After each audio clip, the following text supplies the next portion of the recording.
আসসালামু আলাইকুম।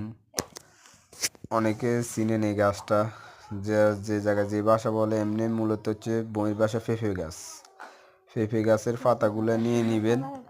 কিভাবে পেঁপে পাতা খাওয়ালে কি রোগ হয়, কি সমস্যা সমাধান হয়, এটা আপনাদের কাছকে বলবো। ভিডিওটা সবাই সম্পূর্ণ দেখবেন।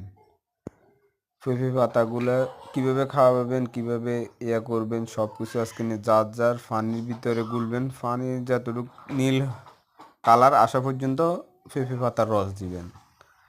রস দিলে ভালো হয়। যতটুকু আপনার পানি যতটুকু লাগবে অতটুকু পাতা নিয়ে অতটুকু ব্লেন্ডার করে রস করে তারপর মুরগিকে খেতে দিবেন। মুরগিগুলো ইনশাল্লাহ সুন্দরভাবে খাবে এবং কি পায়খানা জনিত যতগুলো সমস্যা আছে সবগুলোই সমাধান হয়। পেঁপে পাতা পায়খানা জনিত সমস্যার কারণে আপনি খাওয়ার ফলটালেন তখনও এই পেঁপে পাতা দিতে পারবেন, যাতে করে পায়খানার সমস্যা না হয়। রোগ সব বয়সের 0 বাচ্চা